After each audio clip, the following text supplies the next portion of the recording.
a lot of weddings now. It's a lot of funerals. We are live now. We go live. Yeah.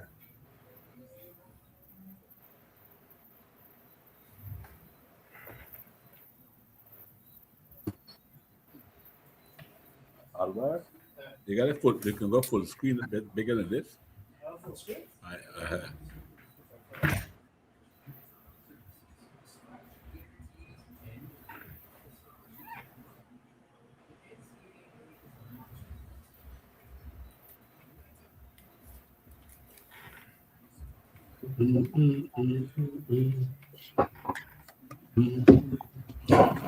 Okay, good night. Good night, gentlemen. Good night to the viewers. We have a bit of technical problem because we have some internet challenges in Grenada here. So my technical assistant is not available. Normally we play the recording, but we just go straight into the program. And before we get started, I just want to recognize those who sponsor this program: Gel Professional Solutions Inc., Gem FM, carrying this program on FM radio out in Canada, and Grenada Technical and Allied Workers Union, GTAU. Good night to the viewers. Good night to our guests. Tonight we turn our focus to Cuba, not as a distant state, but as part of the Caribbean family. Its history echoes our own, shaped by indigenous Arawak and Carib roots, scarred by slavery and colonialism, washed by the Caribbean Sea and the Atlantic Ocean, and sustained by a people whose rhythm, resilience, and culture are unmistakably Caribbean. There are differences, yes, but far more bind us. For decades, Cuba has stood shoulder to shoulder with this region. When we needed doctors, Cuba sent doctors. When we needed teachers, Cuba opened its classrooms. When opportunity was scarce, Cuba invested in Caribbean people. It is conservatively estimated that Cuban assistance to Grenada in academic and professional training alone exceeds $250 million EC. When contributions such as the construction of the international airport and other forms of civilian support are included, that figure easily rises to over 350 million. And that's for Grenada alone. And all of this while Cuba labored under a decades-long trade embargo. But now today, Cuba faces immense strain. In plain violation of international law, it is subjected to that enduring economic blockade, power blackouts, and threats of military aggression, all of which have real consequences for ordinary people, for families, students, workers, just like us. So tonight we begin with a recognition. Cuba is part of the Caribbean family. And from that recognition flows a deeper question. Does our sense of gratitude give rise to a moral obligation to reach out to Cuba in this time of need? Is solidarity merely a word we invoke in moments of convenience? Or is it a principle that demands action, especially when those who once stood by us are now in need? What do we owe to a nation that has given so much? And what, if anything, should the Caribbean now do? Not just words, but indeed. We have the privilege tonight of having four prominent and esteemed Caribbean citizens to share their views with us tonight. Donna Ramuta, former president of Guyana, Chester Humphrey, former president of Grenada Senate, Jomo Thomas, former speaker of the National Assembly of St. Vincent and Grenadines, and David Comissiong, Barbados ambassador to the Caribbean. Good night, gentlemen. Good night.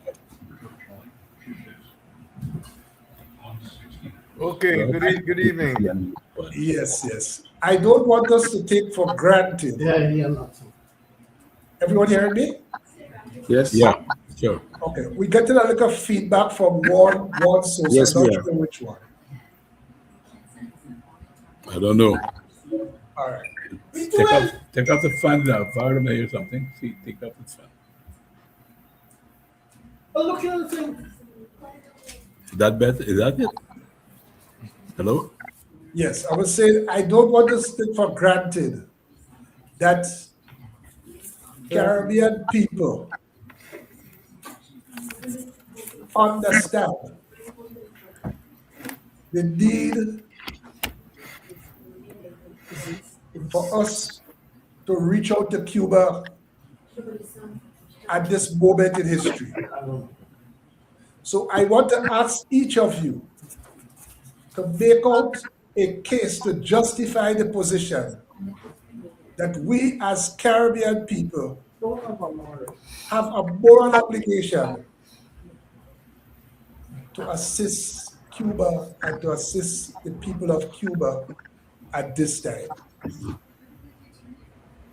I will ask my brother Chester to as they say, open the button. I don't know if you're ever good at that, but invite you to do so tonight. All right. Thank you. Yeah. The question as posed is within a particular context, and it's the context in which the United States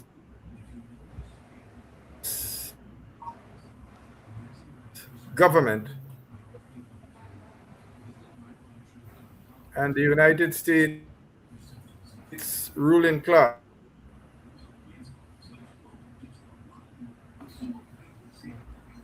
as the America First and the let's be clear. The United States is the most militarized country in the world. They sell the idea that it's North Korea, they sell the idea that it's China, but none of these countries have the extent and a per capita basis of militarization that the United States has. United States has a multiplicity of bases, military bases, all over the world. It has the world's largest aircraft carrier. It is armed to the teeth in nuclear weapons. And while it, in the past and even presently, presents itself as a benevolent country, relieving the world of poverty and pain, and democracy, nothing is further from the truth. It was my mentor, Cheddy Jagan, who first brought to my attention the duplicity of the American Republic. It may be democratic at home, but outside of its borders, it procures for its multinational corporations a rapacious colonial relationship with the rest of the world, especially with people of white racial complexion. So let's be clear that the question that you pose is a question in context of this. Now, I want to make a distinction as I attempt to answer political class, to borrow a term that seems to be vogue these days, and the mass of Caribbean working people. There's a distinction between the two when it comes to this question. The political class, by and large, throughout the Caribbean, to varying degrees, some more vulgar, others more subtle, have in fact defied the old adage, which says, a friend in need is a friend indeed. In other words, it's all well and good to be my friend when everything is honky-dory and there are no issues. But friendship is tested when the situation changes in such a way that to maintain that friendship requires, as I said, it's pronounced in some countries, were jumped off the ship and have abandoned to a significant degree, and what I describe as an alarming degree,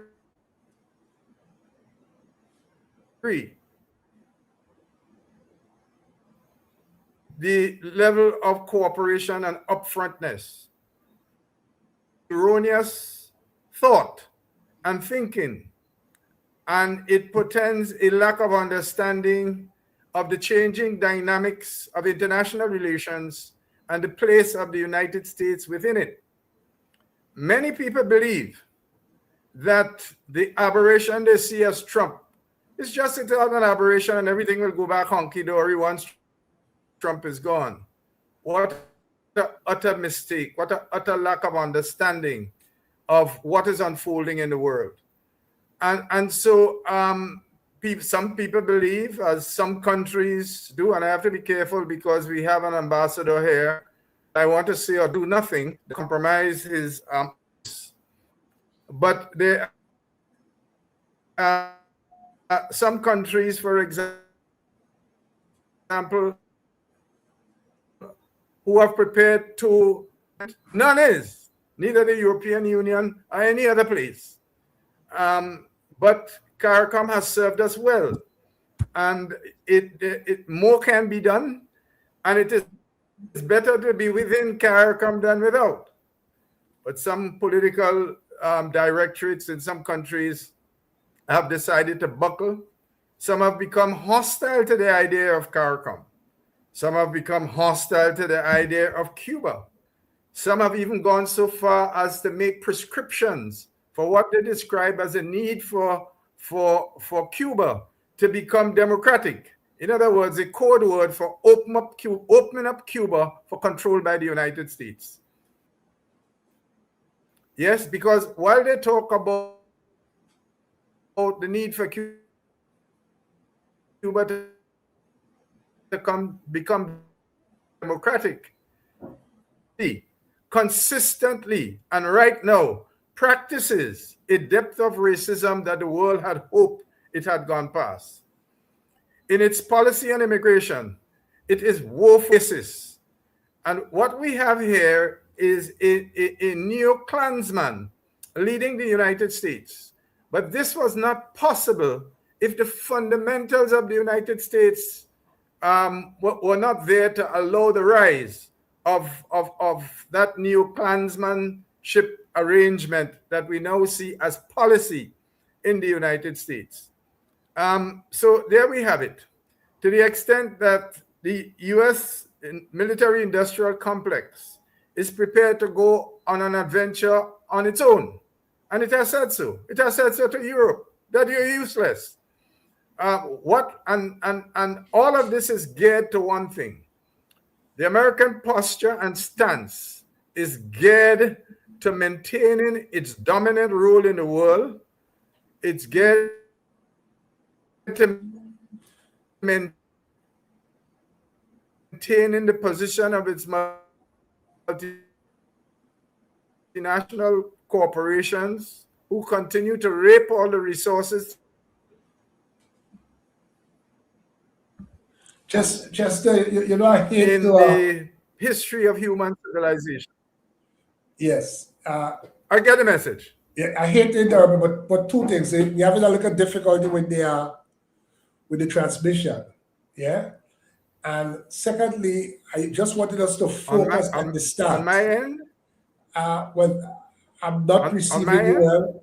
I don't know if the others are receiving. Or you, Donald, Jomo, David, how you hearing Chester clear? Or he's breaking up? It's breaking up. It's breaking up. Oh, Yeah, we all need to mute except the speaker. Yes, that may help.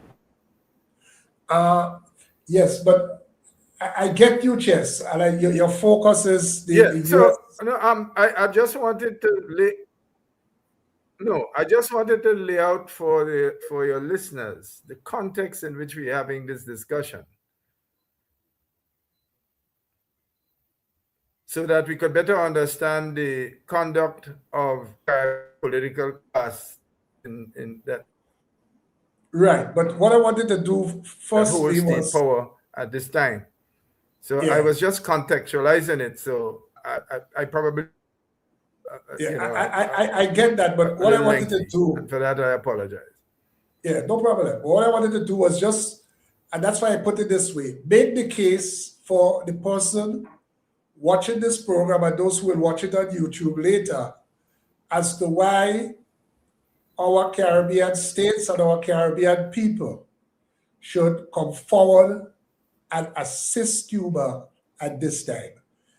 Make the case, in other words, what I said, understand that there is a moral obligation to really stand up and reach out for and to Cuba at this time. So I'm just asking each of us to make that case. I don't know, Ambassador Comissiong, and I have received, I think your names, about 3 persons have said to me that your name is not properly posted there, and they blamed me for it. It's just the G is missing from the N. From the Okay, end, good. sorry, from the Yeah. end. Okay, great. Nice. Everything else is correct. Okay. Well, I'm with you, Brother Lane. Cuba is part of the family. Right. You know, and if I speak particularly of Barbados, I mean, we have blood relations with the Cuban people. That relationship goes way back to the 1920s. Close to 50,000 Barbadians migrated to help build the Panama Canal. And when that project was over, thousands of them migrated to Cuba to work in the sugar industry. So if you go to Cuba, you go to places like Guantanamo or Baragua, you're going to find, remnants of that Barbadian community. But basically, those Barbadians and Jamaicans and Grenadians and St. Lucians have become part of the Cuban, because it wasn't only Barbadians who went, it was other Caribbean people, have become part of the population.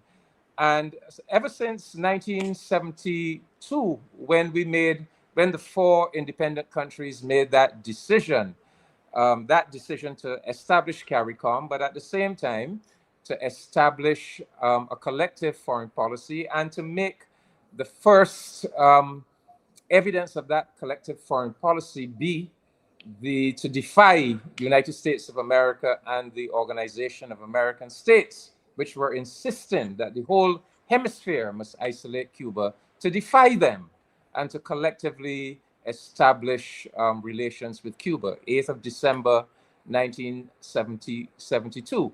And so, ever since then, the relationship has been a very close and intimate one.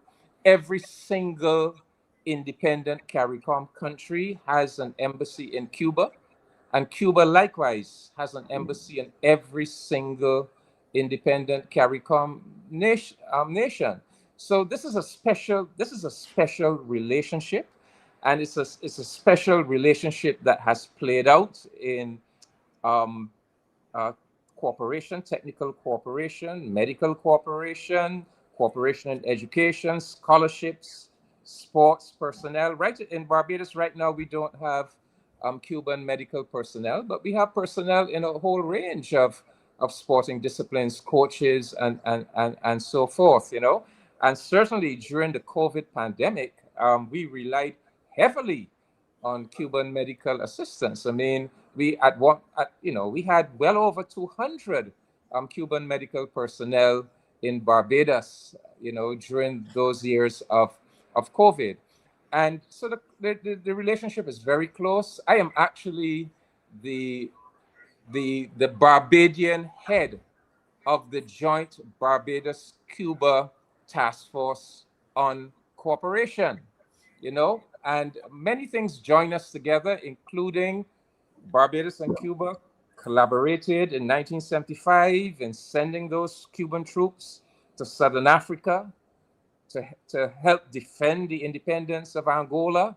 and to ultimately make a contribution to the independence of Namibia and the defeat of apartheid in South Africa. You would remember, you would recall that back then, the Cuban aircraft needed a landing place in the Eastern Caribbean to refuel, to make the journey across the Atlantic to Angola. Barbados played that role for 3 months between October and December 1975. Guyana played it for a period of time as well. So the point I'm making, we have, a multi-layered relationship. In Barbados, 1976, 6th of October, the bombing by CIA agents of the Cubana airline, 73 people killed, 10 Guyanese, several North Koreans. That tragedy has bound us together. So there's so many things that have bound us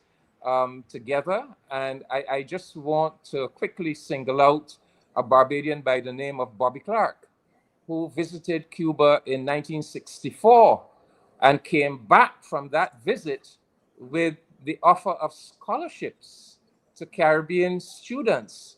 I was involved for many years with the administration of the Barbados-Cuba Scholarship Program. So I am well aware of the hundreds of students, Barbadian students, who studied in Cuba under these scholarships. So I just want to say that this just as in the United States they talk about their relationship with the UK as this special relationship.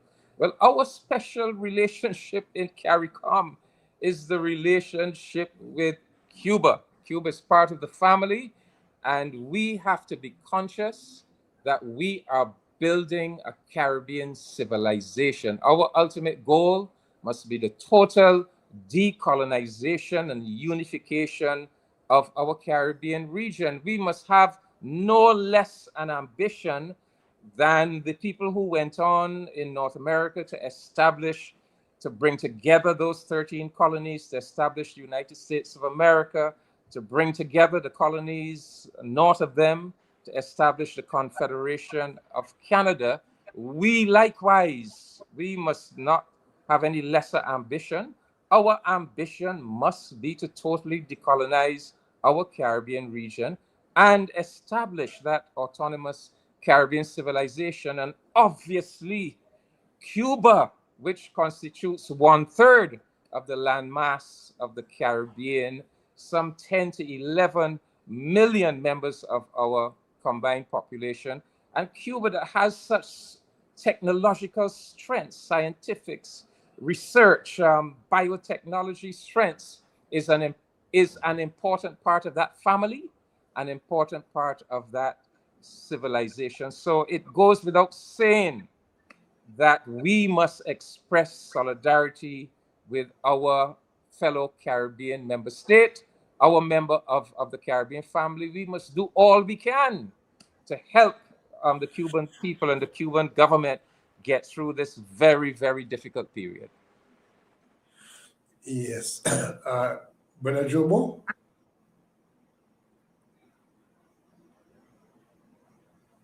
You muted, Jomo.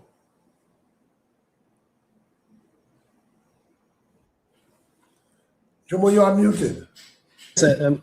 Okay, very well. Well, first off, thank you for inviting me on this very important program. It's good to see Donald. I haven't seen him in a long time, but I remember as a young activist going to Guyana in 1977 and at the party school, Freedom House. And Donald may not remember, but he was one of the persons then who I guess the leadership told you have to take care of this little boy. And he did a very good job, But yes, I want to unite with what Chester said in terms of making a broad context. In fact, Chester is asking to be allowed back in. In laying the backdrop of how this whole thing runs, as Sheikh once said. And I think David made a very, very good case, laying out the history, laying out the instances where of unity and solidarity. Our Cuban brothers' effort in the helping in the liberation movement against apartheid in South Africa, struggling for the independence of Angola. And if we had any doubts about that, Nelson Mandela, when he was released, did clearly say that that Cuban effort was fundamental to helping to lead a road for his own release from prison and his eventual assumption of the presidency of South Africa. But I think beyond that, Cuba is not an alien foreign place. For those of us, I'm sitting here in St. Vincent, David is in Barbados, Chester is in Guyana, is in Grenada, and Donald is in Guyana. We are literally a stone throw from Cuba. We're not very far. We are kith and kin. Every single one of these countries, St. Vincent, Grenada, Barbados, Guyana, in the early part of the 20th century, did saw some of their citizens go off to Cuba, and many of them never came back. And you can go to different parts of Cuba, and you would meet people of Vincentian extraction, Barbadian, Guyanese, Grenadian. So at that most basic level, you know, we are kith and kin, we are brothers. As who was it? It was Black Stalin who said, for the most part, we came in the same ship. We just stayed someplace else. So at that fundamental basic level, that's who we are. But beyond that, Cuba is a revolutionary cradle. Cuba is a different place. And I think a lot of people who talk about Cuba and try to make a distinction, as I see now in CARICOM, between the Cuban people and the Cuban government, are that current leadership is confusing the people. I heard you, Iwot saying that it is your estimate that Cuban assistance to Grenada over the years, I'm not sure if you had assistance before the Grenada Revolution of 1979, but over the years, probably about 250 million. That's a joke. That number is replicated across the region. And in places like Jamaica, it's probably quadruple that amount. So we have that kind of assistance that you don't get the scholarships to train in medicine and engineering and agriculture and sports and education, or the assistance with doctors and nurses as St. Vincent got, as all of these countries got over the years. Because of the people. Yes, it is the people, but it's because of the position, the ideology, the politics of the leadership in Cuba. The fact that Fidel and Raul and Blas Roca and all of these other comrades were at the helm, leading and pointing to say that, look, we have to give solidarity and assistance and to lend internationalism, so international solidarity, so that we can help to lift these countries up. Because as we all know, and I think Hilary Beckles makes the point better than most in Britain's Black Debt and how Britain underdeveloped the Caribbean, that these countries were in very bad shape after independence, that we had a colonial project that was fundamentally about extraction and did not do what it needed to do. So I think on a moral level, on a political level, we have that serious obligation to give to Cuba.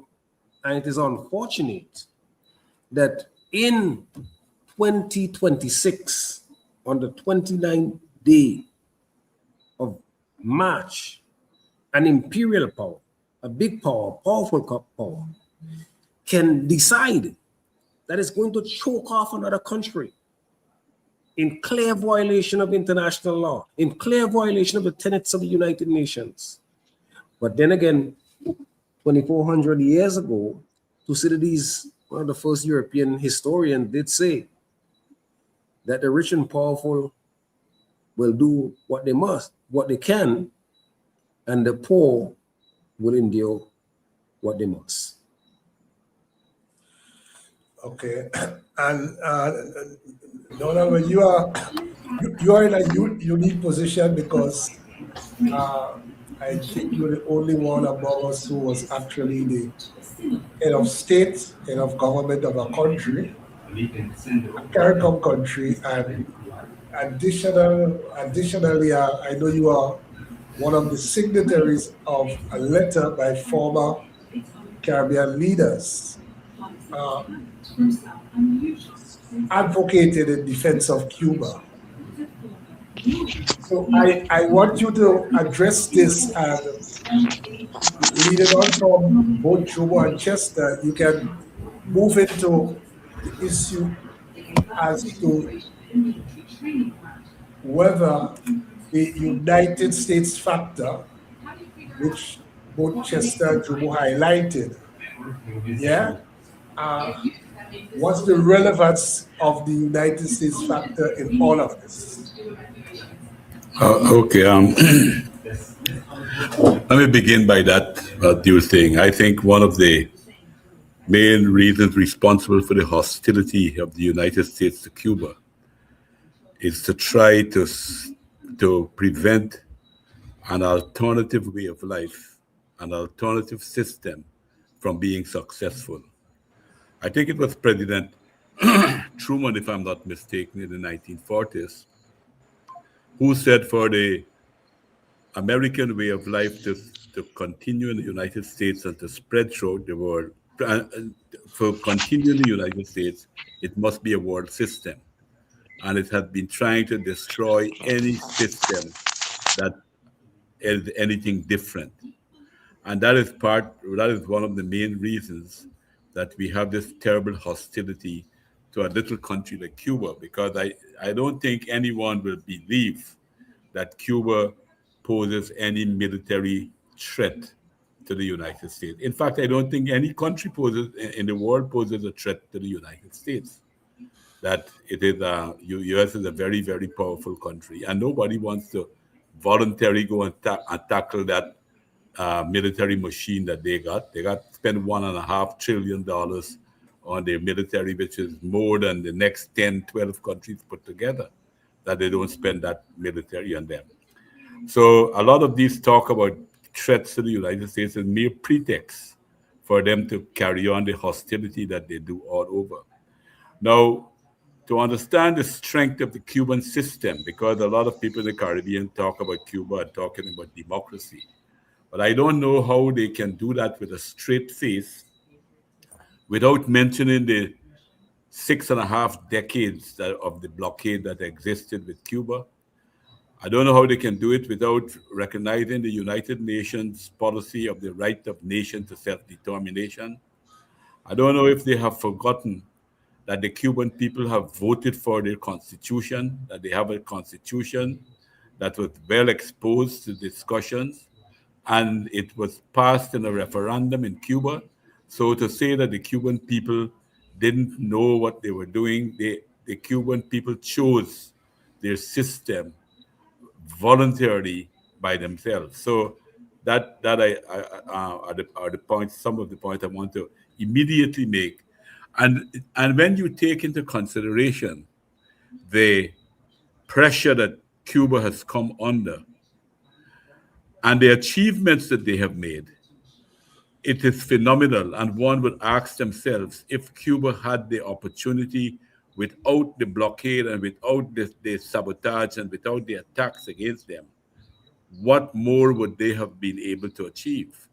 Now, this is a small, poor country, and it had become a world power in health, It has, it is the only third world country, I would say, probably with the exception of India, if you want to call India a third world country, that has been developing independent discovery in medicines.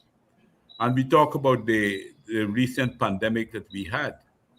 Cuba developed three vaccines in those circumstances, and was able to share it with the rest of us, and in the generally in the South, and whoever else wanted it. Many in Europe also benefited from Cuba's extent. And then you take into consideration that Cuba has the most educated people in the continent. It has the highest level of literacy. It is the only country I know, probably in the world, in which every family got a family doctor, and its life expectancy matches those of the developed countries. So if a country that is being attacked and with a clear attempt to destroy it can achieve so much, it tells me that the system that they have can work, and has the possibility of really laying to become a beacon of light for the rest of the Caribbean, many people who are fighting against poverty and so forth. Now, coming to the present situation that they have, I must say, I am really disappointed in the deafening silence that we have in the Caribbean about what is taking place in Cuba. No one has been saying anything about those fishermen or whoever they are. I don't know what they are. Nobody has been able to determine who these people are that are being killed, more than 100 of them being blasted in little boats. Now, many of you saw those boats. I grew up in the Essequibo River in Guyana, and I know that people in that area used to use boats like those, and none of those boats can travel to America to take drugs to America. None. And they are not even giving us any, nobody is even questioning them, and not even giving us any kind of explanation why these people are not stopped, why the boats are not searched. Where is the evidence that these people have been doing these things? Not a word about that kind of inhuman and the human rights violation that has been taking place. But we hear some of them talking about democracy in Cuba. Now, for me personally, I think it's I have well, we have, particularly those of us in the PVP, we have had very long links with Cuba. Dr. Jagan visited Cuba in 1960, months after the revolution took place. He met young Fidel and Che Guevara, and we developed British Guyana then. And that was a very brave thing for Dr. Jagan to have done. British Guyana then, along with Mexico, were the only two countries that had any kind of relationship with Cuba, from Canada right down to the tip of Chile, because the Americans was pressuring everybody else. But we stood up. We couldn't have had diplomatic relations then because we were a colony. But one man who is still alive can tell you that he was almost an ambassador here from Cuba. He's now living in Jamaica, Cardenas. He's in Jamaica. He was here as Cuban representative to us. And we had a comrade by the name of Charles Casato, he's dead now, who was in Cuba as our kind of an ambassador. And we developed strong trading. We sold Cuba timber, motor sleepers, and rice. And Cuba sold us cement. And when the CIA pressure came on us in the 1963 80 days general strike, the longest general strike in the history of the world that we had, CIA inspired, it was Cuba who came to our rescue with oil, to give us oil. And in fact, when the Cuban boat landed in British Guyana in 1963, we had 1 day's oil left. And that helped to break the imperialist strike at that time. So we also sent students to Cuba at the very early days, and many of them many of them volunteered to go during the invasion of Cuba in 1961, the Bay of Pigs. So that kind of relationship that we have with Cuba is very long standing, long before the 1972 recognition, when the region was beginning to go to non-alignment, and they probably felt ashamed that they had no relationship with any socialist countries. So that's when they started to open relationship with some of the socialist countries. But so for it tears my heart, and I would agree with those of you who spoke about. I think if you try to if we can really put a dollar sign to an amount of the assistance that Cuba had given to us in the region, not speaking about the rest of the world, but only us to the region, I believe it will come. You will find that it is far more than the assistance that we got from any state in Europe or North America.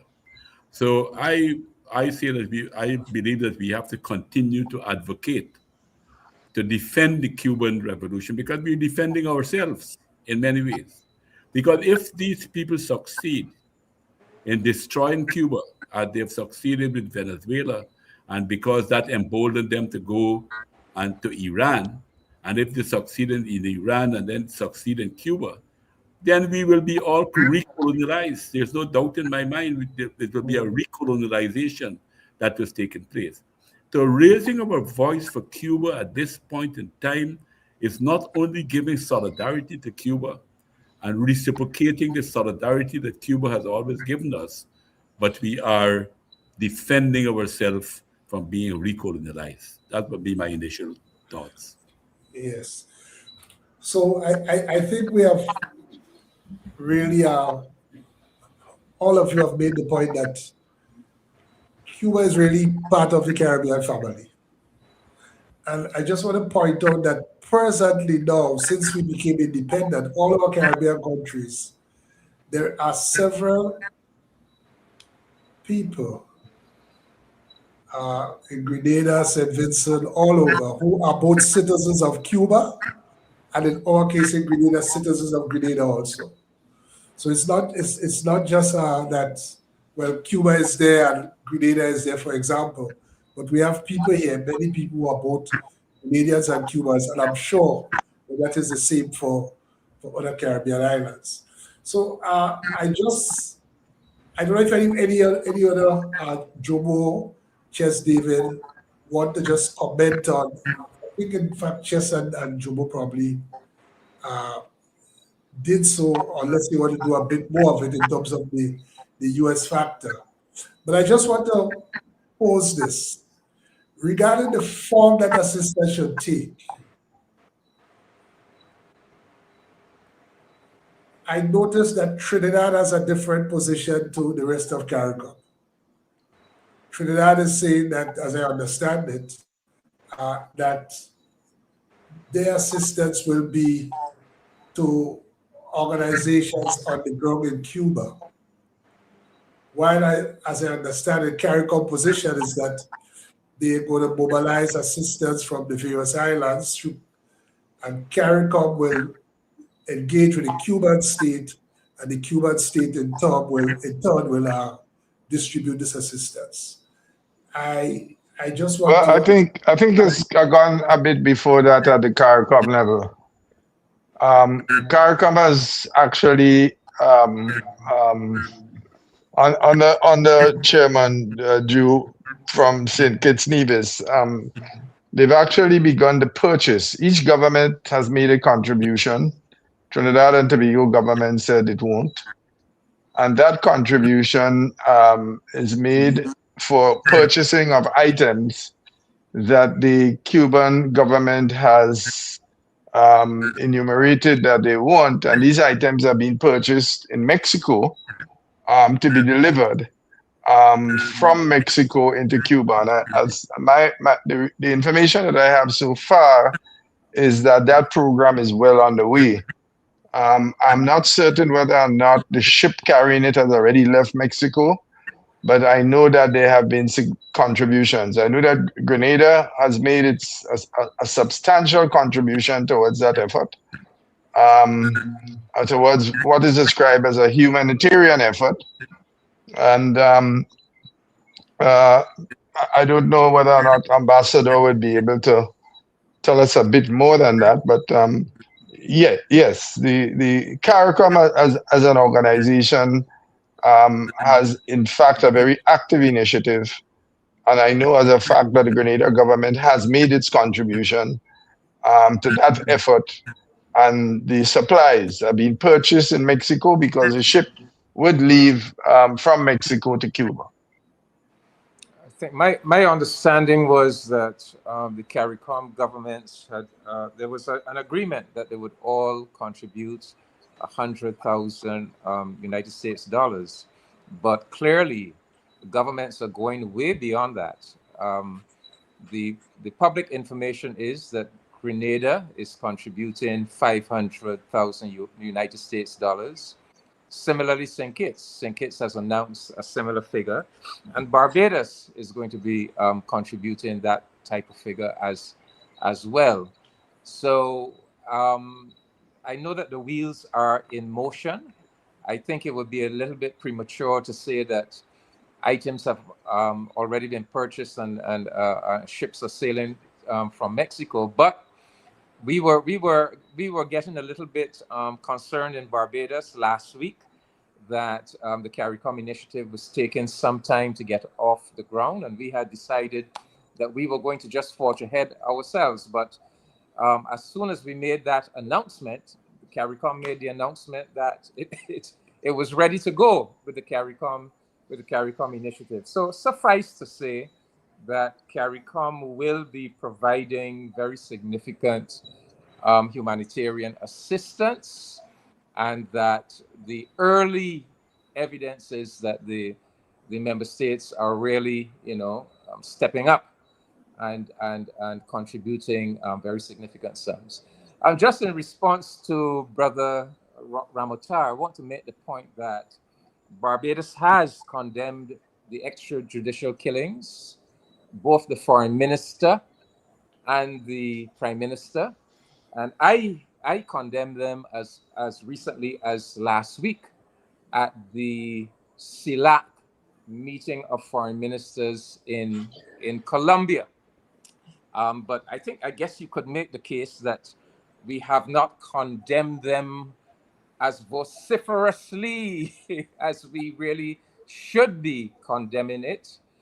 And yes, it's very, very disturbing, because 30 years ago, the Americans came to us and said that they needed these shipwrighter agreements. They needed us to sign these shipwrighter agreements so that they could pursue these vessels into our territorial waters, to interdict them, to arrest them, and to put people on trial.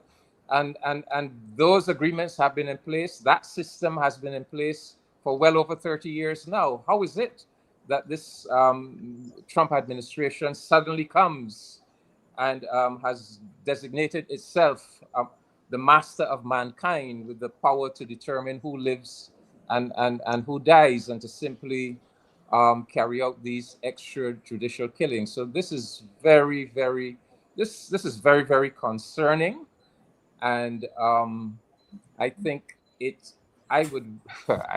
I think CARICOM governments should be very careful, because this is the kind of matter that could easily, in years to come, end up at the International Criminal Court. It is clearly unlawful, and we should be very, very careful about associating ourselves with that type of behavior. I'll leave it there.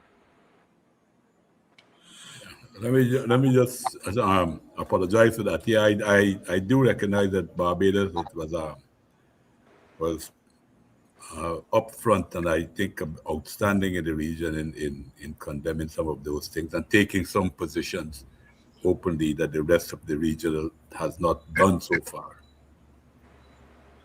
Yes. So my next question is, or the next thing I want you to focus on, and David, you're not about to comment on this because of your diplomatic position. But I just want a comment from the rest of you on Trinidad's position with regard to that assistance for Cuba. If there's any merit to it, and if there's any room for it, reasonably so. I don't know, Chester, you want to... Well, there's a universal principle to which all states are required to subscribe, and that is the non-interference in the internal affairs of other countries. What is happening to Cuba here now is a natural disaster which is man-made. By cutting off the flow and interdicting oil supplies to the country, you're essentially grinding everything to a halt. And that has had the effects that we have come to know. Because if there's no energy, everything runs on energy, electricity. The source of Cuba's electricity, as is the case in most of the Caribbean countries, is diesel, hydrocarbon fuels that provide electricity for the grid. Now, when you starve a country from receiving, and this is, I mean, and I want people for a moment to ponder on this. Imagine I left home with several loaves of bread. The bread belonged to me. It's my bread.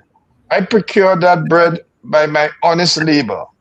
And I've decided that I'm going around the Carenage. There are a few people there who are in need of bread, and I will each give them a loaf. And someone, whether it be the police or not, stops me and said, no, you cannot. I prevent you. I command you not to give your bread, which belongs to you, to the people you deem to be in need of it. And that's essentially what the United States is doing.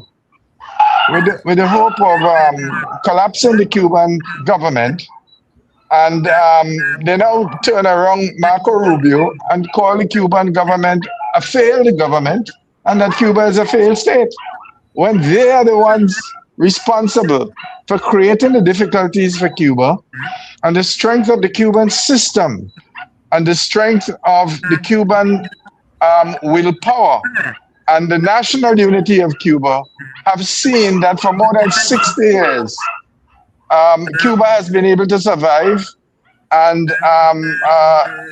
Donald Ramota has detailed some of the achievements in a very succinct manner that a state that is under enormous pressure has been able to achieve, not only for itself, but for other people, and to share whatever little Cuba has with the rest of the world.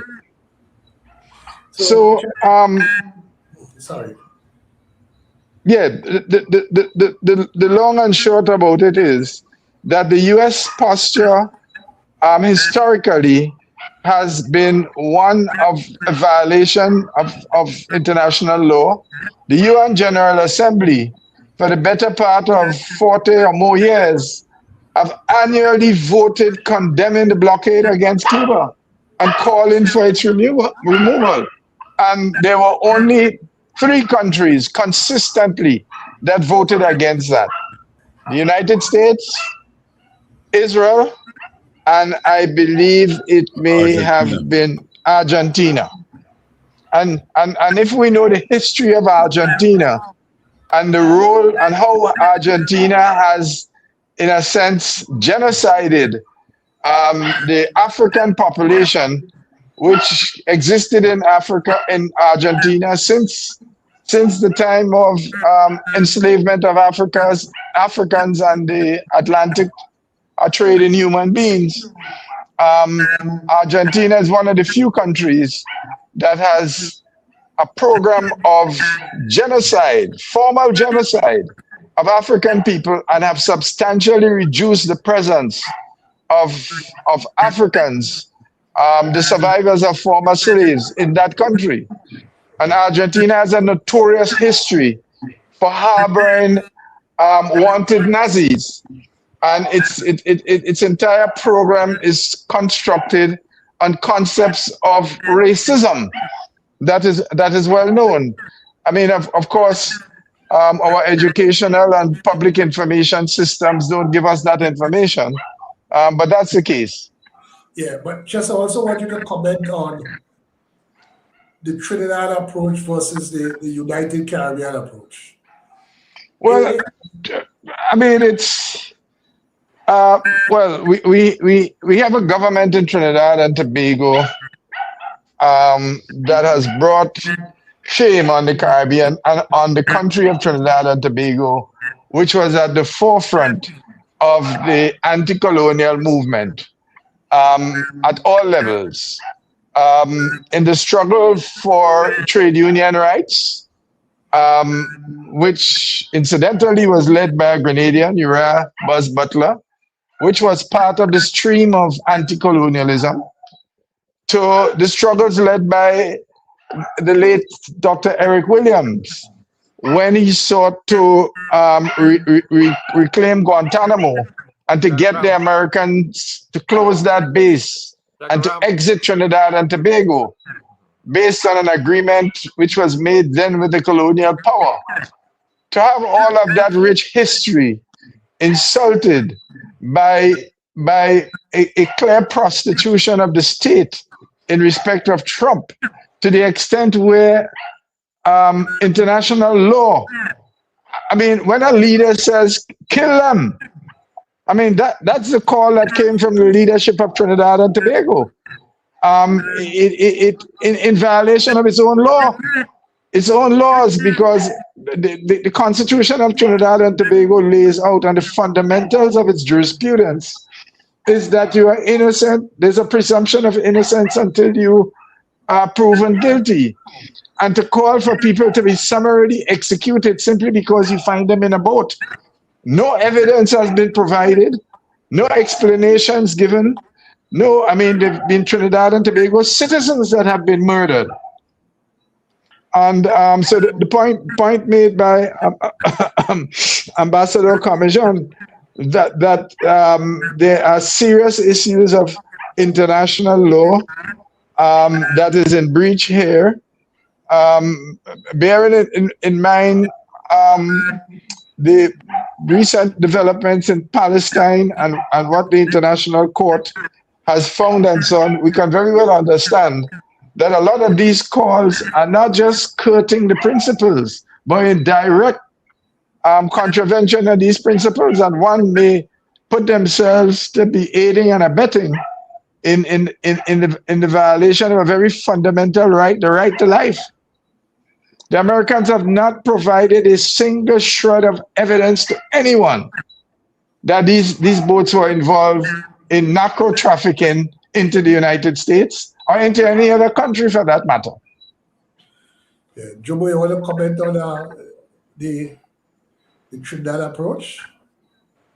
Can you see any merit in it? Is there any room for it, or is this? I don't think there's any room at all. The Trinidad approach is almost antithesis to the position as is articulated in the Treaty of Chaguaramas, where all of the parties, all of the signatories to that treaty decided that on issues of foreign policy, they are going to try to coordinate and to have a united position. Trinidad, for some reason, has taken this view as if Trump represents the second coming of Jesus Christ. Remember, when Trump was elected, the Honorable Prime Minister of Trinidad, Kamala Prasad Bisesa, said that God sent him.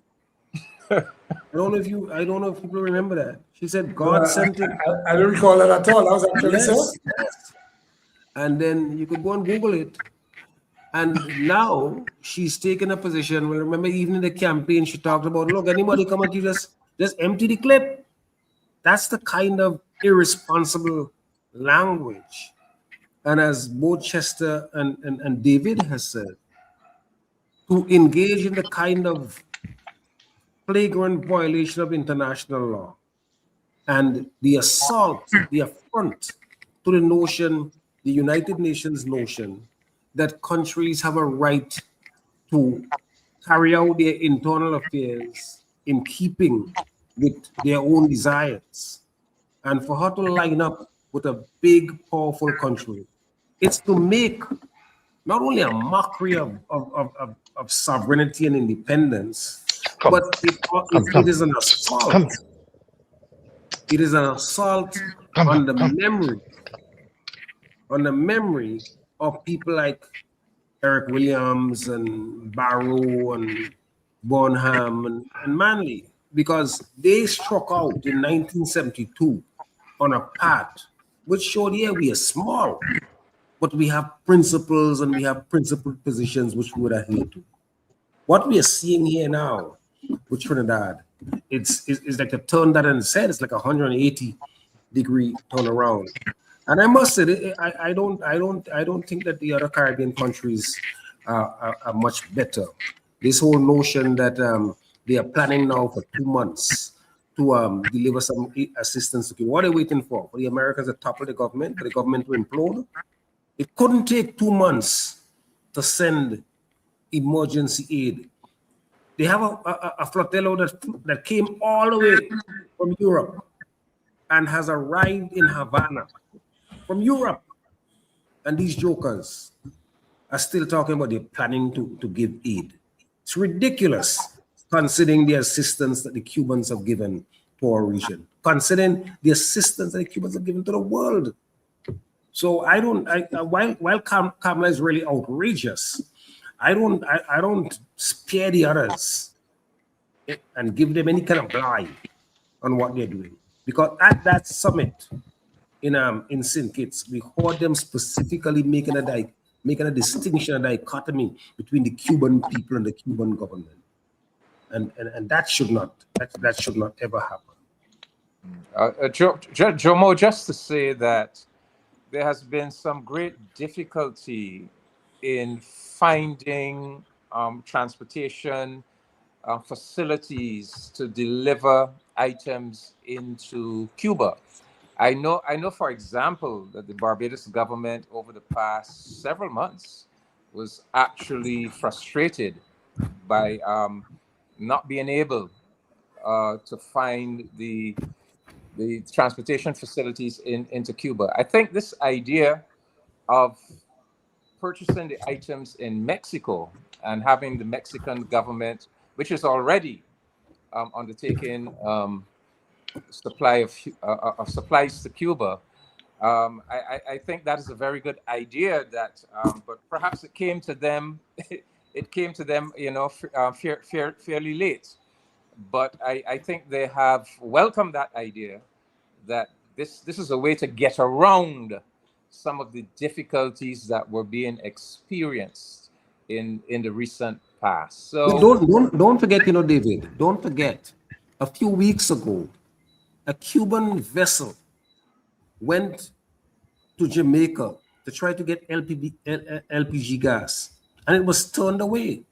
A few weeks ago, I wrote a column entitled "Ungratefulness is Worse Than Witchcraft," in which I made the point that based on the assistance, what we should be doing, governments and citizens should put things on a ship, carry it up to Jamaica, which is like about 50, 60 miles away from the closest point, and have the Cuban ships come and pick it up.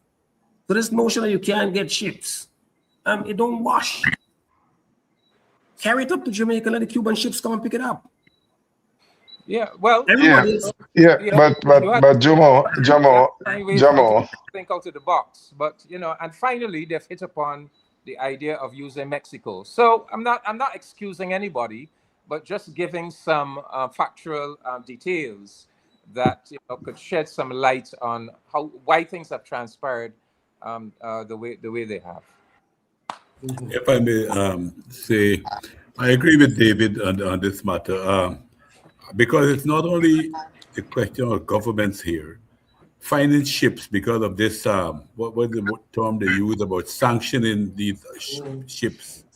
If they go to Cuba, let them this secondary type of sanctions or something, where once you go to a Cuban port, you can't enter the United States. But why do you need to go to a Cuban port? No, well, And have I the, agree with and the Cubans come and pick up the I don't disagree with you either. I mean, I probably would have done it, but you got to look from other people's people's position. As far as Trinidad is concerned, I don't think it's not it's Trinidad alone.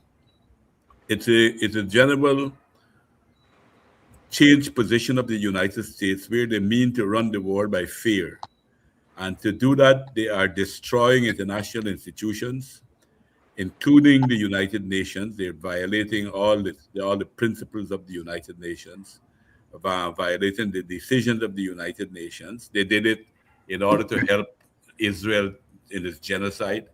They did it in helping Israel right now to try to seize Lebanon, and they a lot of the if you take what is happening in the Middle East right now, is that they have put pressure on a lot of governments to have their bases and so forth. What I believe that we should learn from that, or CARICOM governments should learn from that doesn't always work, because many of them, with the excuse that they will get protection from the United States, we see in the Middle East now, it's not protection, it's actually attracting attacks.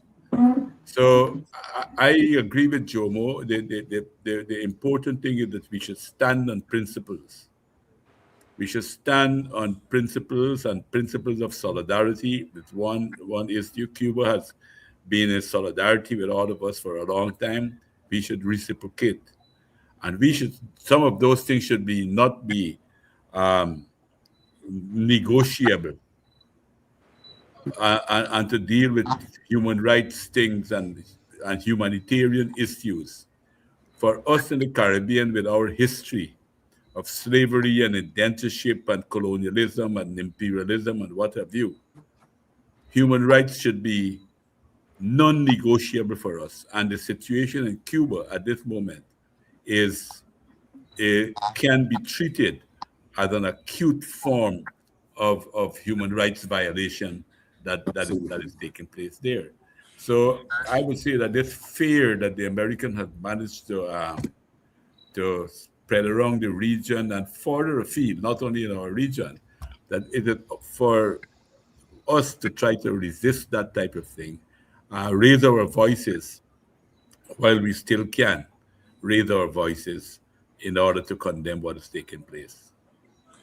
Okay, let me just take some comments. Let me just take some comments from the chat. There's an Elijah Medical 9054. He says there is a strong argument that CARICOM nations have a moral obligation to support Cuba, and it comes from a mix of shared history, solidarity, and reciprocity.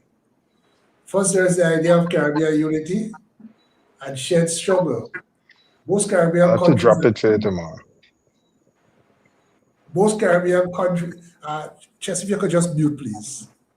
Sure, Most Caribbean countries and Cuba have histories shaped by colonialism, slavery, and economic dependence on external powers. Because of that, there is a long-standing principle in the region that Caribbean nations should stand together, especially when one is facing hardship. Supporting Cuba is a just cause. It reflects a deeper cultural and historical bond. Bob Marisho says to surmount those insular boundaries, we want to stand by teaching Spanish, Portuguese, French, and to a lesser extent Dutch in classrooms, later exchange programs. I guess he's speaking about the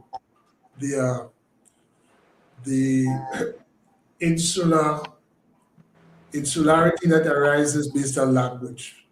For example, Cubans speak Spanish and we are mostly English speaking.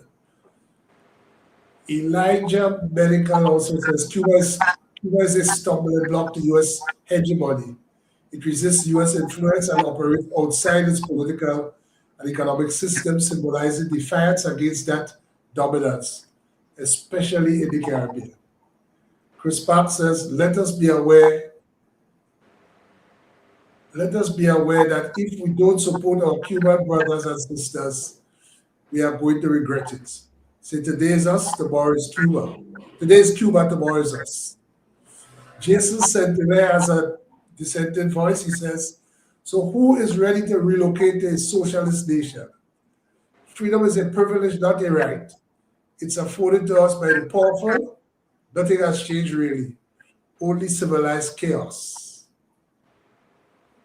Well, Charles has spoken about Oh boy. Iran. Bob Marichal says Cuba started building a nuclear power plant in the 80s, but abandoned it in 1997. Does any one of your panelists think that they would have been in a better position today in terms of energy needs? And Elijah Medical says they did it through the tenets of the Monroe Doctrine, speaking about the US. And Chris Park says Trinidad, through the behavior of its prime minister, has offered itself as a willing slave to the US. That's just the comments. And there is a question from someone for you, Donna.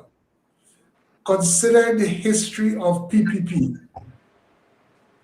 and the long fraternal relationship between Guyana and Cuba, what does Mr. Ramuta think led to the president of Guyana, Mr. Ali, calling for regime change in Cuba and the so-called shield of the American summit? You are in the hot seat, Donna. You're muted. You're muted, Donna. I think let me take what the president said. I think he said it publicly too. I know he said it privately, that he was not meaning that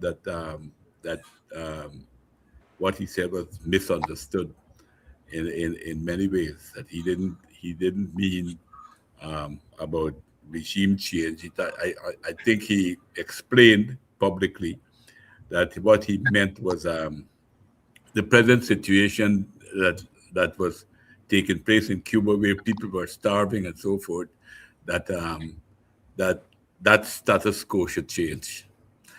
That is what he said he actually meant. So I'll take him for his word on that score.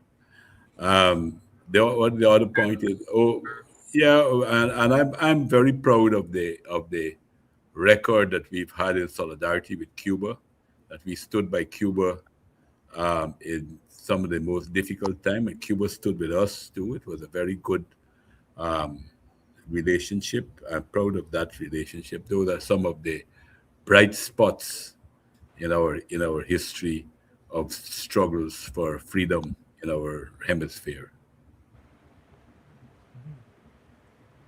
Brother Lane, two of the comments made. One comment that freedom is a privilege, not a right, is just totally ridiculous, and even more ridiculous coming from the citizen of an ex-slave society. Based on,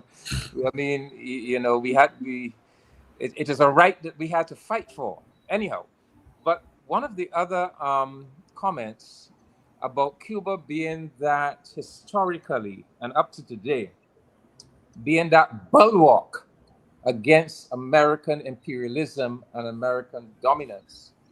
That is a very, very important point. And in fact, if we were looking for a reason to give solidarity with Cuba, to help Cuba to stand strong and to prevail, that is really a fundamental reason.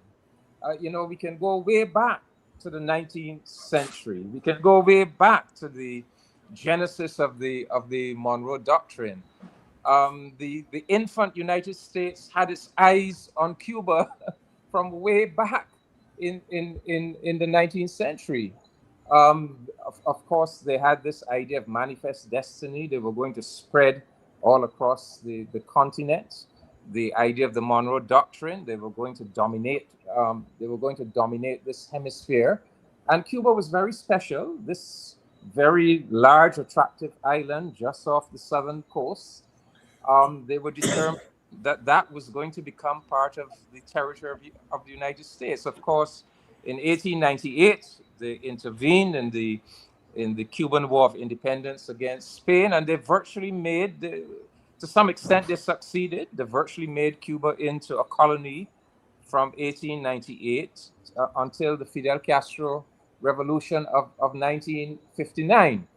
But ever since 1959, that defiance of revolutionary Cuba to the US's agenda of dominance of our hemisphere, Cuba has emerged as that champion of sovereignty and self-determination and independence. And were Cuba to go under, were Trump to achieve his agenda, he says what? He will take Cuba. He can do whatever he wants with Cuba. If he were to succeed in that, that would be a tremendous blow. I think, as Donald Ramator said in his opening remarks, if we were to lose that both symbolic but also substantial obstacle to total American dominance, well, then we will probably be visited with total American dominance. So that in effect is a very good reason why we need to stand with Cuba and to make sure that Cuba comes through this this difficult period still on its feet and still defying the United States of America. Just let me add to what Comrade Comissiong has said, to point out that the American recolonization, as it were, of the region and the implications is seen in the program of expulsion of persons who they deem to have entered their territory in breach of the immigration laws, and they want to dump these people on the Caribbean islands. And what is sad is that some governments have already agreed in a broad memorandum to receive deportees from non-countries, from countries other than their own. We are small island states. I mean, I listened to one prime minister and my heart was broken, trying to sell us a lemon, essentially saying, okay, we small, our populations are too small and we need to grow, so that, and we need skilled labor. So this is a good program for us. But the Trump administration has said to you, those people who they are deporting, they've described them as criminals, as the mentally ill and insane, as drug pushers, as rapists. These are the people that the Trump administration say they are rounding up and sending back. And when you have the Secretary of War declaring that the Geneva Convention is a nicety, to which the United States now is in total disregard of the Geneva Convention, and they will have no limitations on how the military can act, and they can essentially do anything. They can bomb you back to the Stone Ages, and we've seen it. We have seen the conscience of America open bare, and it started not under Trump. It was the Biden presidency that invited and facilitated the holocausting of the Palestinians, right? In total violation. As a matter of fact, when the International Criminal Court found that there was a case for Netanyahu and his sidekicks in Israel to answer, the United States condemned the court. And after Trump went further and placed restrictions on the judge that issued that indictment, So we are witnessing really a sort of replay of American history. America has glorified the so-called taming of the West.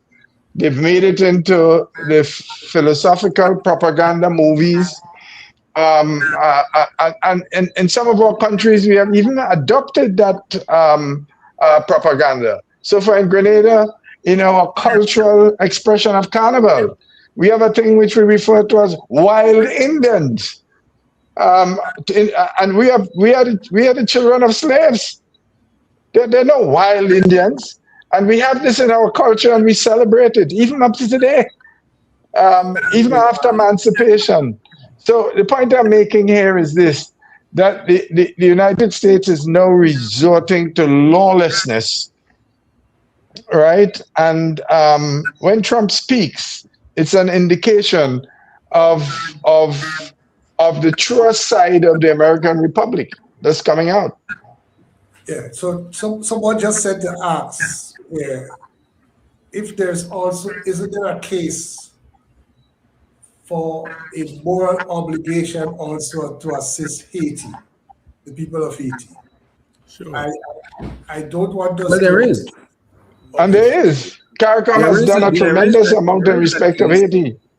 There is that case, and I think that it's significant that some of the CARICOM leaders, in talking about who they would take, who they would accept, said, look, we're prepared to accept some returnees, which in essence is a violation of international refugee and human rights law.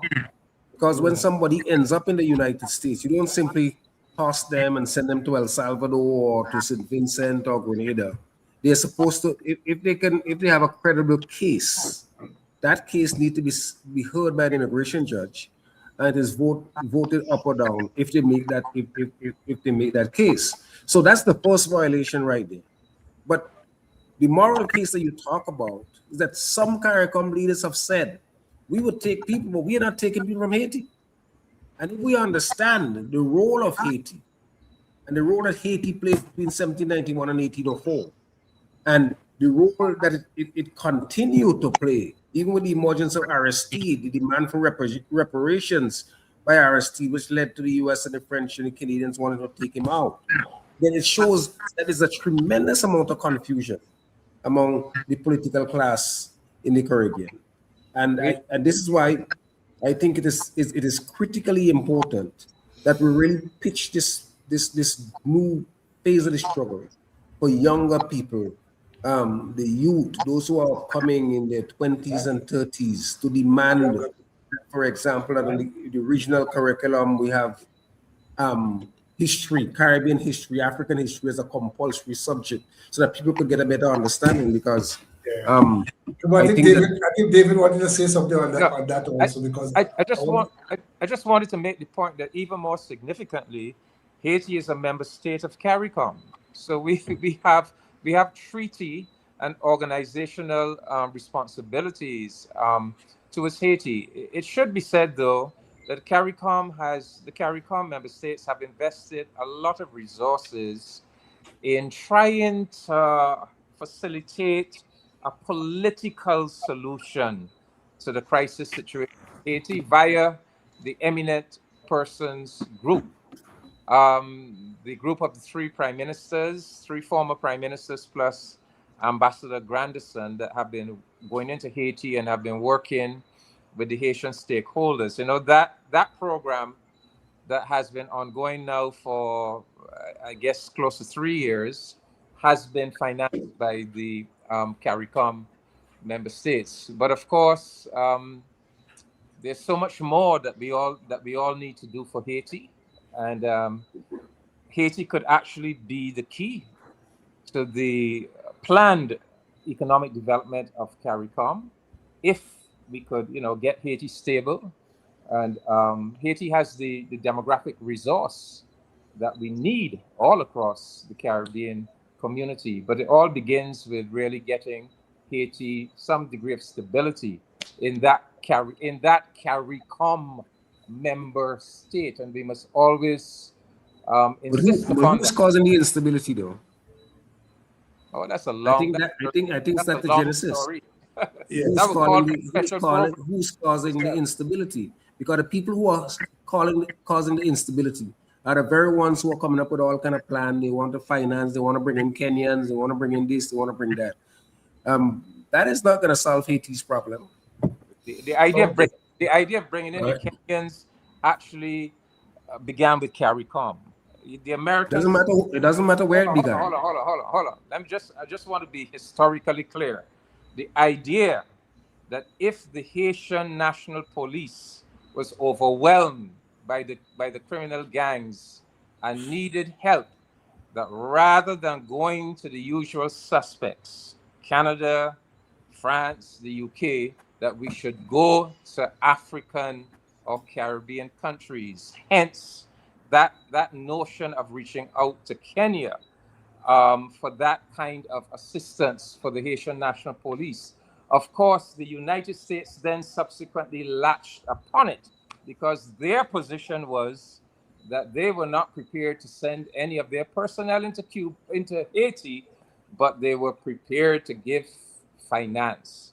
So they came up with the notion that they would help finance this Kenyan intervention. But suffice to say, Haiti will call for a separate program. Yes, on its indeed. own. Indeed. So the question is, CARICOM governments are involved in mobilizing assistance.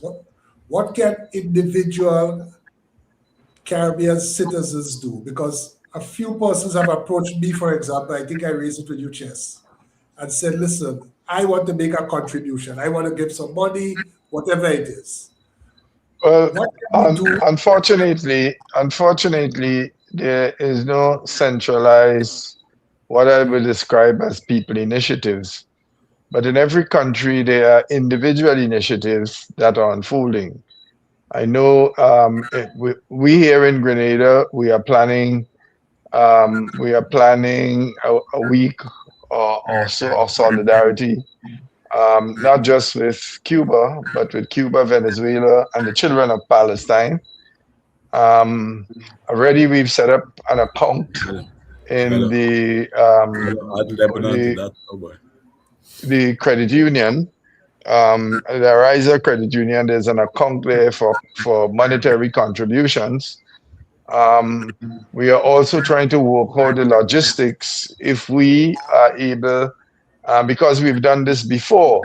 In 2008, a popular, people-oriented and people-based non-state organization was created, and we raised over 100 and something thousand EC dollars for Cuba. And we are trying to replicate this. We do have a list of the needs, the critical needs that Cuba needs. I know on that, the top of that list is solar-powered electricity generation. I know that there is a committee in existence that has already identified the source and the costs. And so the funds that we are going to raise will purchase these items in China. That information is already available, and have those products shipped from China directly to Cuba.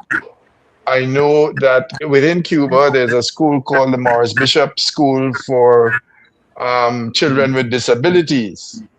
And in times past and times now, one of the solar power generators to provide electricity, and it's of a particular size that will do so.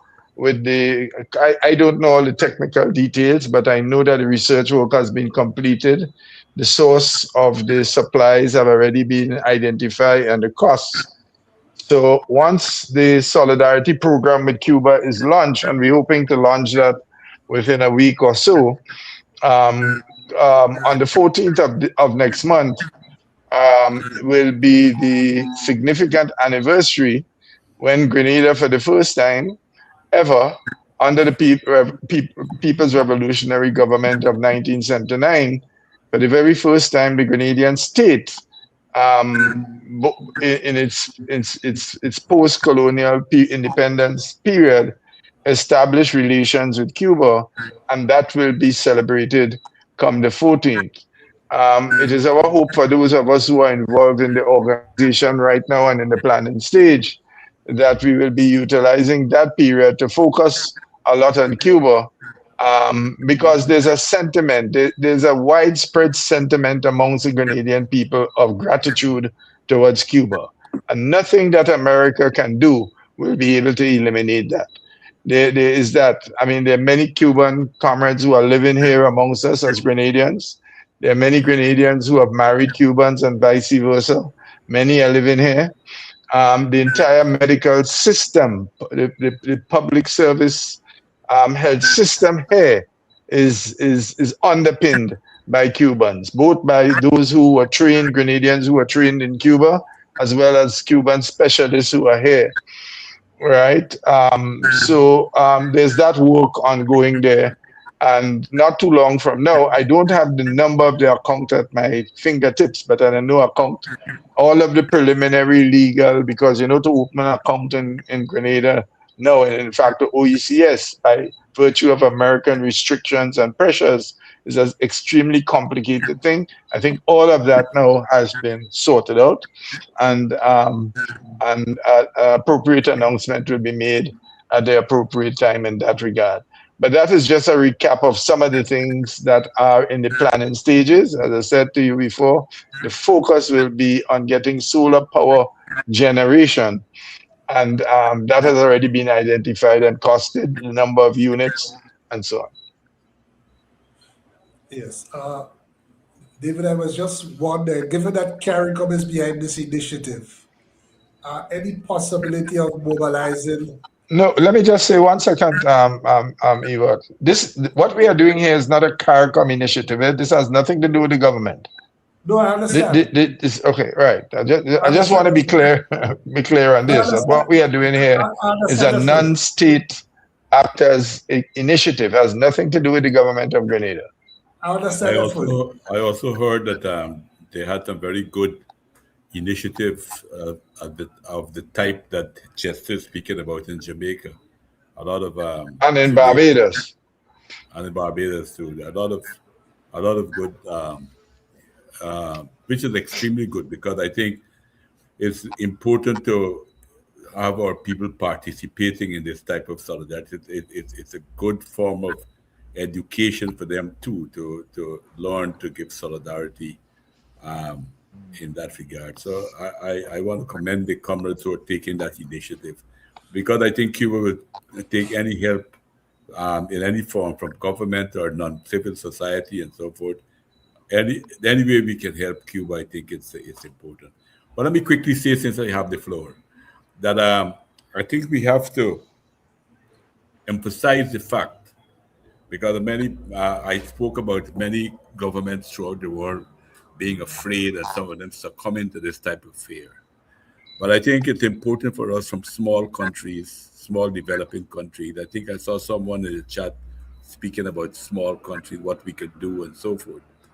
And it's international law and international institution benefits us the most. It helps us to consolidate our sovereignty. And we should be the biggest champions of preserving international law and demanding the respect for international law. So that is what I would say that we can do, and make it not only for governments, but raise the consciousness of our people all over on the importance of our defending our sovereignty through the upholding of international law in the world. That's what I would say at the time. If I could just follow up on that, in terms of the civil society making the collections for Cuba, yes, it's been going on for some time now in Barbados. Initially, they started here collecting physical items, and they did try to see how they could get these items transported to Cuba. They did find a shipper, but very expensive, expensive. And so my advice to the comrades was, put the emphasis on collecting cash and you could donate that. You could funnel that cash through the Barbados government into the same program of purchasing the items in Mexico and having them shipped from Mexico to Cuba. So that has been my advice. But this before you go on, David, I just want to complete what I was raising when Chess made the point correctly, that it is not a government thing. But I was saying that given that CARICOM is behind this initiative to support Cuba, I was going to ask if there's any room, for example, and also given that Chester was saying that, listen, every island is doing their own thing. One thing we have in common are outstanding artists. We're forgetting about cricket for the time being, but we have outstanding artists. You have soca artists in Barbados, Trinidad reggae artists in Guyana, and across the region. Is there any way CARICOM could assist, even though it's in facilitating or reaching out, to seek to mobilize our artists to be involved, even if it's one large fundraising activity, as was done, I remember many decades ago when you had the crisis in Ethiopia. You had a We Are whole... the World. The Michael Jackson song. We Are the World. I'm talking about some We Are the World kind of initiative in the Caribbean. It's just that's a very good idea. I thought that was what I can say, Mr. Lean, is that in our planning, that has been identified as one of the things that we would undertake. And in that day of solidarity, it will be a culture in Grenada. It will be a cultural, but yes, it could. You can have a regional. Activity, and maybe it could be duplicated and be held in different countries. The artists can travel. There can be a day in Barbados when this happens. It could be a day when it happens in Trinidad. So it requires. It requires a bit of coordination, and I know that there are ongoing discussions. Discussions about that has already started. I'm not in a position to report exactly where, because we have to bear in mind that the restrictions against Cuba is imposed by the United States, who has openly threatened that it will put tariffs to such an extent against any country that is facilitating or helping Cuba. So Mr. Ramatar has in fact already identified a significant thing here, and that is the fear that the Americans are spreading. That if you think, for example, in Jamaica, the entire Cuban medical contingent has left. And to the best of my knowledge, there has been no identifiable replacement, so that you could.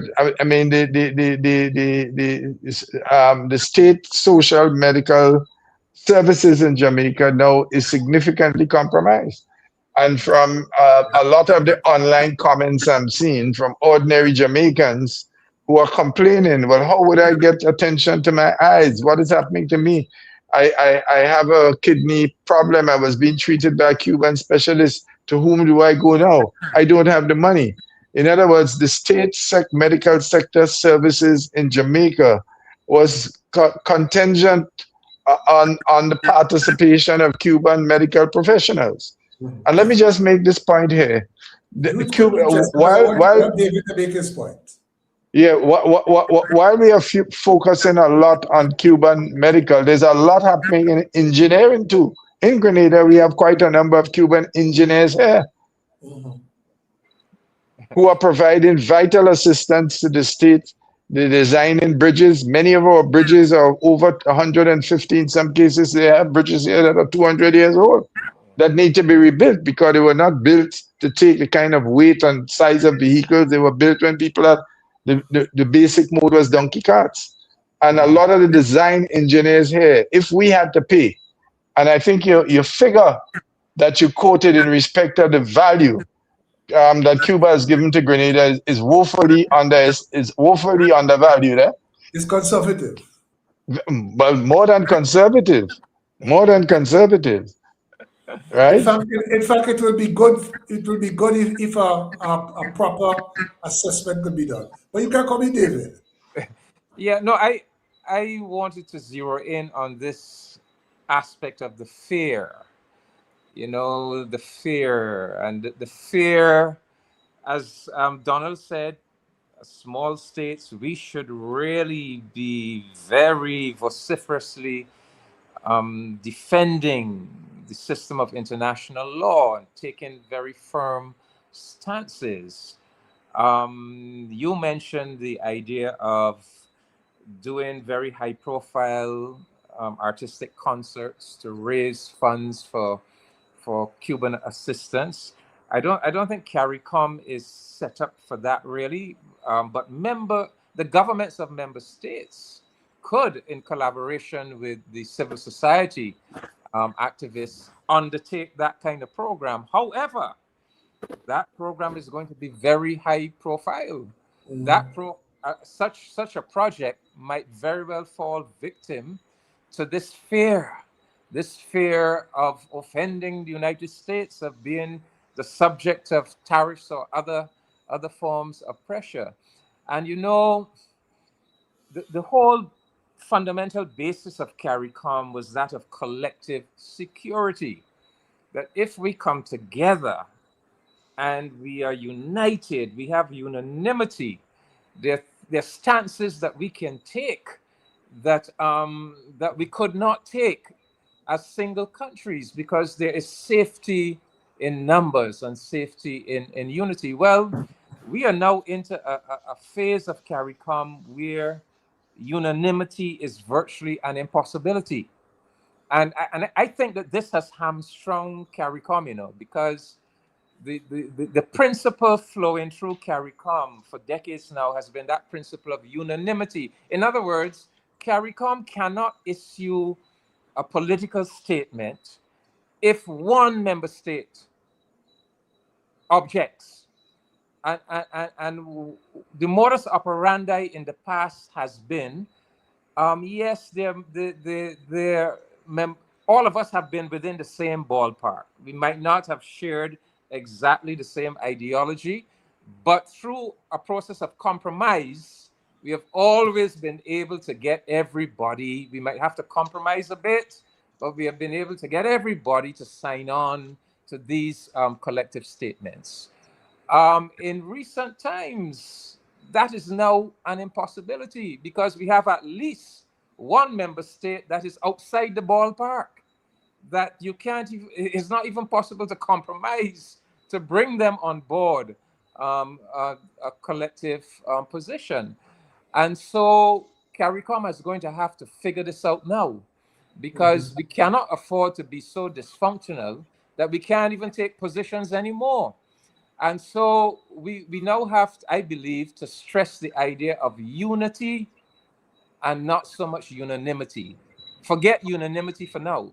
There will not be any unanimity, but let us see how we could, get the greatest degree of unity. We may not be able to take those positions, even though we get unity of maybe 9, 10 member states. We probably can't say it is a CARICOM position, because not everybody is on board. But I think the key to this perhaps lies with the OECS countries, because you are 6 countries. You have the Treaty of Bastille. So you have a fulcrum of unity among yourselves within the larger CARICOM construct. And if the OECS countries, the 6 of them, can take positions as OECS, then you're probably in a position where Barbados can come on board. Belize can support that. Suriname, Guyana, we can come on board.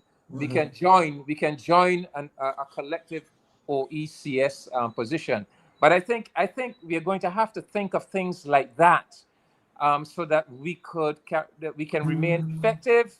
We could be doing what Donald is saying. We could be standing for international law. We could be standing for Cuba, and not feeling that because we have to take positions individually and the fear factor overwhelms us. Yes.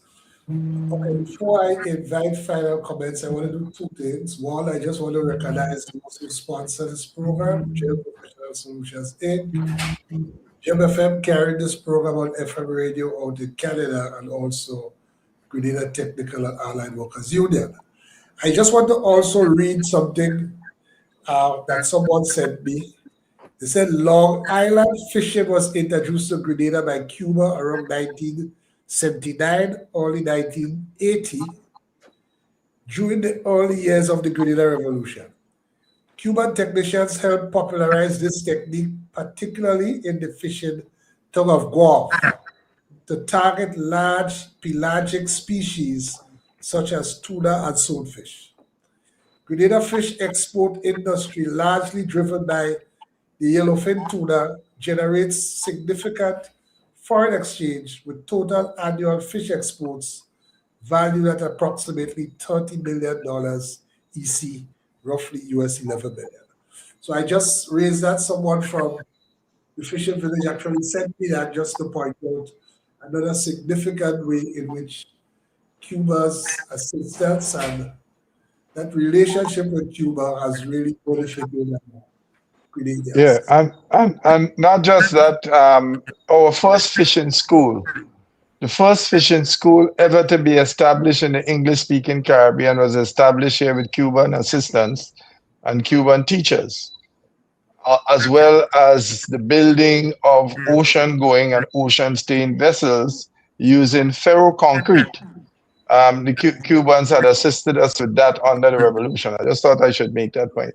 Right, and I invite you to give the final comment at the same time. Well, as I said, we have more than a moral obligation to assist the people.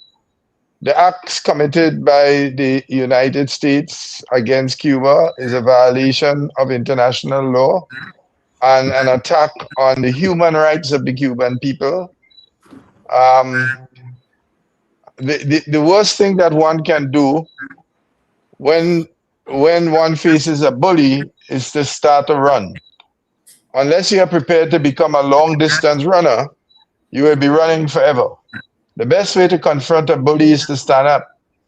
And we know that from our own childhood experience.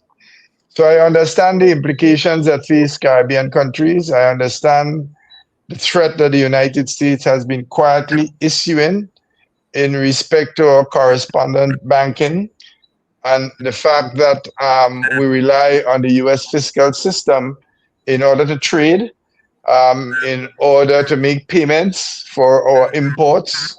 Most of us know tourism is a very fundamental part of our economy. Grenada, Barbados, St. Lucia, Jamaica, and so on. But as I say, in the face of a bully, you have to stand up united. Of all those Cubans who the government has ended the program with in Jamaica, I am not aware that the United States has sent anything to replace it. In Grenada here, we face the same thing. And I must say that we must resist becoming the dumping ground for United States deportees. If Grenadians are deported, yes, we need to take them, that they are our citizens. But I can't see us taking people from different parts of the world who we know nothing about. And I can assure you that the United States will not provide any information or give you the right of selectivity of who you're going to select. A plane will just appear on the Point Saline and Morris Bishop International Airport with people. And because you signed this initial agreement of understanding, my understanding is that Grenada has not yet signed. But in the case of Dominica, I understand they've signed. So when a plane shows up there, that's it. You're not going to be able to send these people back to the United States. Yeah. So, yeah, a little bit long-winded as I'm prone to do. Being a trade unionist to my heart. But the last words is that we have to stand with Cuba. It's a moral imperative. And in many respects, we are standing with ourselves if we stand with the people and government of Cuba, because you can't stand with the people of Cuba without standing with the government. Let's just be clear on that. Jomo? Yeah, well, I'll end where I started. We are kith and kin with the same people. And Cuba's support, Cuba's generosity is legendary. And clearly, we're responding to a hegemon, we're responding to an imperial society that is headed by a bad cop. And, you know, many of us believe that if we don't respond to that cop, they're all kind of, and we have seen the vindictive nature of the Trump administration, but that does not stop us from making statements as it relates to international law. And this is why I was very disappointed where CARICOM talked about you have to, well, this is in the context with Venezuela and the kidnapping of President Maduro. Talk about both sides. There's international law, and we are monitoring, but nobody talked about which side was violating the law and which side must be called out for violating the law. There's an invocation of international law, a rather blind invocation. And I think that we just have to educate our people to get our people to the point where they see these things in real ways, because this is a battle for the minds of people. And this is why I've always insisted that we have to go to the youth. You know, Lenin once said, give me a generation of young people and I would transform the world. And I think Jesus that's said that too. Who said that? The Jesuit. A Jesuit saying, give me a child by the age of 7, and I'll give you the back. Who said that? Jesuits, the Jesuits. That's one of the branches of Christianity, of the Catholicism. Well, okay. Those people who provided the ideological foundation for African enslavement. We're not going to, according to the saying, we won't go into that. Well, you don't have to go there. We're just talking history. And if you're talking history, you must do so in its totality. You can't pick and choose. Okay, but history is not a binary.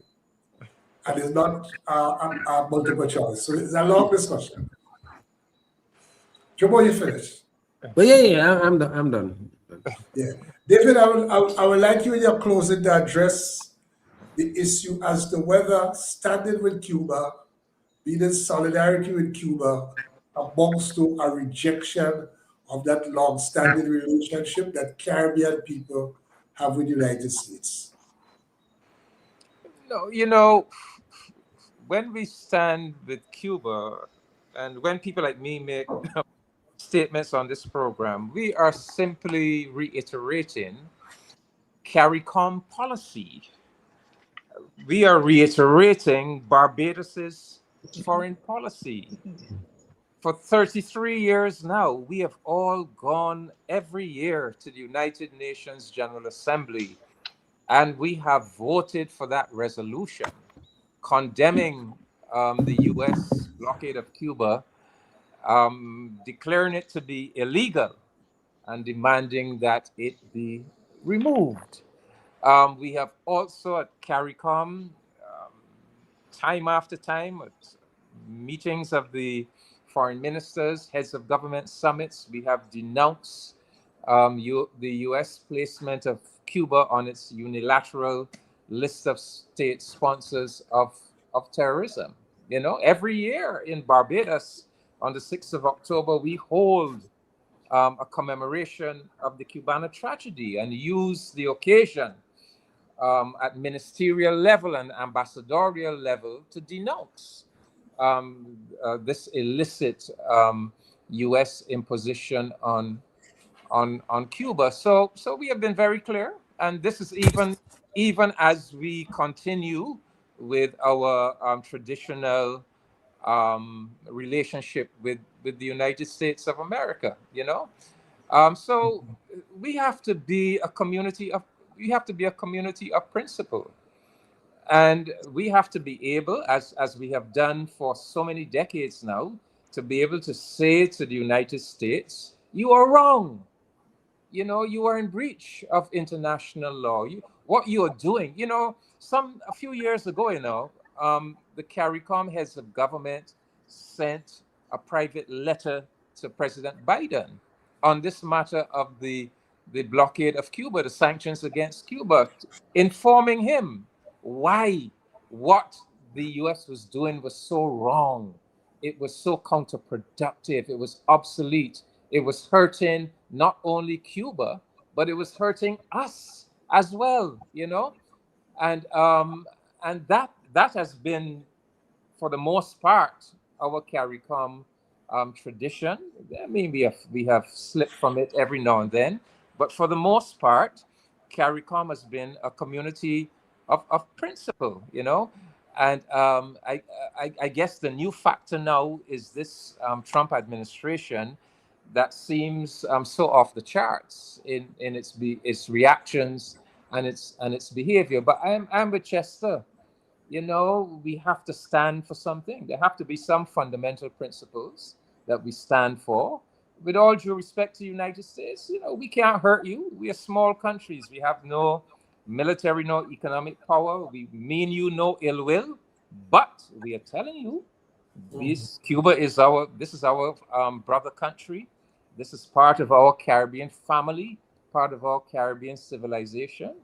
And we stand with Cuba, and we tell you so collectively. So I think that we all have that overriding duty to stand with our Cuban brothers and sisters. These are our kith and kin, and there must be no compromise on that. Yes, I think a past prime minister of yours had put it pretty well, and is often quoted. I think he said, "We are friends of all, we are satellites of none." If I may put in my closing remark here, in the form of kind of a suggestion that hopefully it will find some resonance somewhere. One of the reasons for the fear that we were speaking about is the fact that we are so tied into the United States in many, many ways. I think that we should start thinking about diversifying our relationship, not to move away, but to have other relationship with them. The BRICS, the BRICS countries, BRICS is a growing initiative now, and I think that we should look at increasing our relationships with BRICS and with other such bodies and other such countries. I see that we are moving now with something that we all spoke about a long time ago, something that is very desirable. And I noticed in the press that seems to be getting a little bit better, our relationship with Africa, with the African Union, and areas like that. Then there's another issue too that I think we should look at how we can immune ourselves from some pressure. And I noticed one of the reasons that Russia stood up and survived in the face of the mother of all sanction was the fact that they began trading with other countries in their own currencies.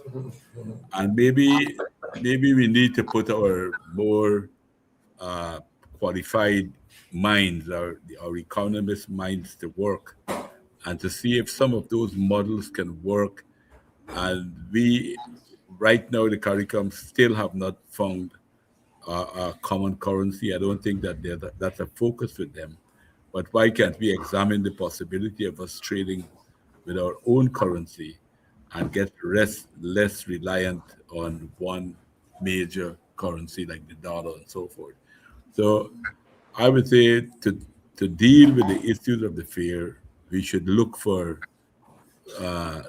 diversifying, broadening our relationships across the globe, and in that way we can be able to exercise our sovereignty in a more effective way.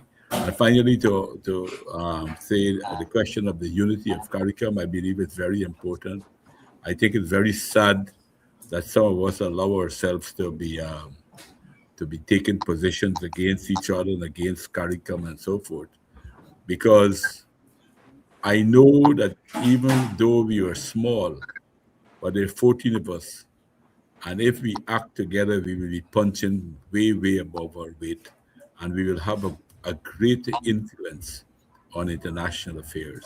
And I hope that people like David and so forth within the CARICOM area can emphasize these things. Let our leaders know that we are looking at these things and what we want to do, and we want them to find the unity. And if we can't find total unity, as we used to have in the past, at least we could say that we have agreed, but this one country or these two countries have not agreed, and we could move on in that regard. That would be my closing comments. Okay. Thank you very much, gentlemen, for appearing here tonight. And I think we can end by saying that I think we are all agreed that Cuba is a family member, a member of the Caribbean family. And like any family, when a member, in particular one who has been exemplary in terms of offering support to the family, is indeed, there is a moral obligation to reach out. There are realities that we have to face, but we are intelligent enough in the Caribbean. We have navigated slavery, we have navigated indentureship, we have navigated lots of difficulties. And I think we can navigate this one also to be there for our brother country. Thank you very much. Good night to all. Good night. Thank you for having me. Right. And thank you to all those who viewed the program and those who contributed by comments.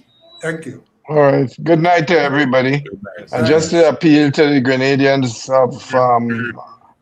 in respect of the financial donations which we would expecting you to make in the coming days. Thank you again for being on the program. It's Arise Credit Union, right? Yeah, I don't have the number with me, but sometime in the course of next week, the announcements will be made. Okay, Yeah. great. Okay, good. Good night. Okay, good night. Good night. Good night. All right. Okay, bye, everybody. Bye, everyone.